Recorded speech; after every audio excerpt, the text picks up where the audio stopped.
Hi friends, எல்லோரும் எப்படி நல்லா இருக்கீங்களா? குவைத்துக்கு வரணும்னு நினைக்கிறவங்க, இங்கே வந்து நல்ல வேலையை வந்து பார்க்கணும் அப்படின்னு சொல்லிட்டு ஆசைப்படுறவங்க, போதிய அனுபவம் இல்லாமல் இருக்கக்கூடிய கேட்டகரியில் இருக்கிறவங்க, இவங்க எல்லாத்துக்குமே மிக முக்கியமான அப்டேட் ஒன்று வந்திருக்கு. இந்த வீடியோ குவைத்தில் வேலை பார்க்கக்கூடிய தொழிலாளர்களுக்கான சம்பளத்தை பற்றி சொல்ல போது, அதனால வீடியோவை ஸ்கிப் பண்ணிடாமல் ஸ்டார்டிங்லேருந்து எண்டிங் வரைக்கும் முழுமையாக பாருங்கள். புதுசாக வந்திருக்கக்கூடிய வியூவர்ஸ் இந்த வீடியோவை ஷேர் செய்கிறது மட்டும் இல்லாமல் முக்கியமான தகவல்களை உங்கள் கிட்ட கொண்டு வந்து சேர்க்குற என்னையை சப்ஸ்கிரைப் பண்ண மறந்துடாதீங்க. இப்போ பார்த்தீங்கன்னா குவைத்தோட ஃபினான்ஸ் மினிஸ்ட்ரி ஒரு பெரிய அப்டேட் வந்து கொடுத்திருக்காங்க.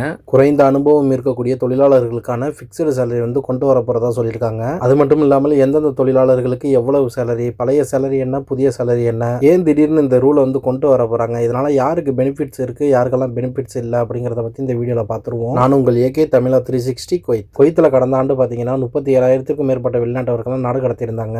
எதுக்காகனா விசா முடிஞ்ச பிற்பாடு இங்க இல்லீகலா வந்து ஸ்டே பண்ணவங்க, அப்புறம் ராங்கான ஆக்டிவிட்டிஸ் மற்றும் வயலன்ஸ்ல வந்து ஈடுபடுறது, இதெல்லாம் நாடு கடத்தப்படுவதற்கு ஒரு காரணமாக இருந்துச்சு. அதனால இங்க இருக்கக்கூடிய நம்ம ஆளுங்க வந்து வெளியில வந்து வேலை பார்த்துட்டு இருந்தீங்கன்னா உங்களோட விசா வந்து எப்போ எக்ஸ்பைர்ட் ஆகுது அப்படிங்கிறத பார்த்துட்டு முன்கூட்டியே பிளான் பண்ணி அதெல்லாம் வந்து ரினியூவல் பண்ணிடுங்க. ஒருவேளை ரினியூவல் பண்ணாம இங்க இல்லீகலா வந்து நீங்க ஸ்டே பண்ணிட்டு இருந்தீங்கன்னா உங்களை பிளாக் லிஸ்ட்ல போட்டு நாடு கடத்த விடுவாங்க. பிறகு அரபு நாடுகளுக்கு உள்ள என்ட்ரி ஆகிறது ரொம்ப ப்ராப்ளமா வந்து இருக்கும். என்னடா இவன் சேலரி டீடைல்ஸ் வந்து சொல்றான் அப்படின்னு சொல்லிட்டு நாடு கடத்துறதை பத்தி பேசுறான், சம்பந்தம் இல்லாம அப்படின்னு சொல்லிட்டு நினைப்பீங்க. அதுக்கும் இதுக்கும் சம்பந்தம் இருக்குங்க. முன்னாடிலாம் பாத்தீங்கன்னா போதிய அனுபவம் இல்லாத தொழிலாளர்களுக்கு பிக்ஸ்டு சேலரின்னு ஒன்று கிடையாது. அதுலயும் இந்த ஏஜென்ட்களை பொறுத்தும் தொழிலாளர்கள் எந்த நாட்டை சேர்ந்தவர்கள் அப்படிங்கிறத பொறுத்து தான் வந்து சேலரி வந்து இருக்கும். குறிப்பாக சொல்லப்போனால் இந்தியா மற்றும் பங்களாதேஷை சேர்ந்த தொழிலாளர்கள் அதிக அளவில் அப்செட் ஆனதுனால கவர்மெண்ட் ஸ்ட்ரிக்டா ஆக்ஷன் வந்து எடுத்திருக்கிறாங்க. அரபு நாடுகளுக்கு வரக்கூடிய தொழிலாளர்கள் எதிர்பார்ப்புகளோட கடனை உடனே வாங்கிட்டு இங்கே வந்துடுறாங்க.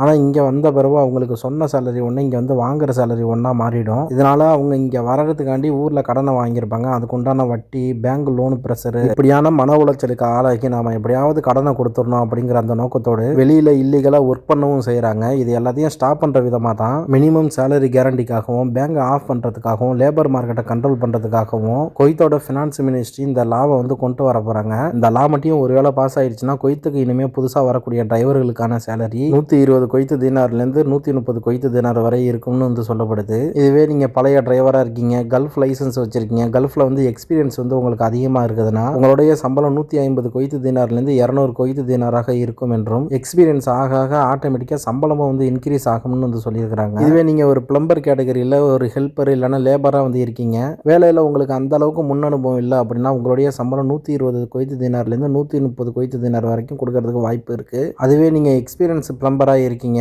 பைப் ஒர்க், மெயின்டெனன்ஸ், இன்ஸ்டாலேஷன் இது எல்லாமே உங்களுக்கு பண்ண தெரியும்னா உங்களுடைய சம்பளம் 200 தீனார்லேருந்து 250 தீனார் வரைக்கும் இருக்கும்னு வந்து சொல்லப்படுது. அடுத்து ஏசி டெக்னீசியன் கேட்டகரியில் நீங்கள் ஒரு ஹெல்ப்பர் இல்லைன்னா லேபராக இருக்கீங்க, உங்களுக்கு அந்த அளவுக்கு வேலையில் அனுபவம் இல்லைன்னா உங்களுடைய சம்பளம் 100 தீனார்லேருந்து 150 தீனார் வரைக்கும் இருக்கும்னு வந்து சொல்லப்பட்டிருக்கு. அதுவே நீங்கள் ஃபுல்லாக எக்ஸ்பீரியன்ஸாக வந்து இருக்கிறீங்க அப்படின்னா வந்து இன்ஸ்டாலேஷன், கேஸ் ஃபில்லிங்கு, ரிப்பேர் பண்ண தெரியும், மெயின்டெனன்ஸ் பண்ண தெரியும்னா உங்களுடைய சம்பளம் குறைந்தது 250 குவைத்து தீனாராக இருக்கும்னு வந்து சொல்லப்பட்டிருக்கு. இந்த லா யாருக்கெல்லாம் பயனுள்ளதாக இருக்க போகுதுன்னு பார்த்தீங்கன்னா புது விசா ஹோல்டர்ஸ், ஃபர்ஸ்ட் டைம் குவைத்துக்கு வர போகிறவங்க, ரெக்ரூட்மெண்ட் பேஜில் வந்து ரொம்பவே பெனிஃபிட்ஸ் அதிகமாக இருக்கும். இதுவே ஆல்ரெடி நீங்கள் குவைத்தில் வேலை பார்த்துக்கிட்டு இருக்கிறீங்கன்னா இமீடியட்டாக இந்த பெனிஃபிட்ஸ் வந்து உங்களுக்கு கிடைக்காது. சம்பளம் ஹைக் ப்ரொபோசல் ஸ்டேஜில் இருக்குது. இன்னும் இந்த லா பாஸ் ஆகலை. இந்த புதிய சட்டமானது இந்த வருடம் கொண்டு வரப்படும்னு, இதுக்கு உண்டான அப்ரூவல் ப்ராசஸ் வந்து போயிட்டு இருக்குதுன்னு குவைத்தோட ஃபினான்ஸ் மினிஸ்ட்ரி தற்போது அனௌன்ஸ் பண்ணியிருக்கிறாங்க. அதனால குவைத்துக்கு கம்பெனிக்கு வந்து புதுசாக வரணும் அப்படின்னு சொல்லிட்டு நினைக்கிறவங்க உங்களோட ஸ்கில்ஸை வந்து இம்ப்ரூவ் பண்ணிக்கோங்க.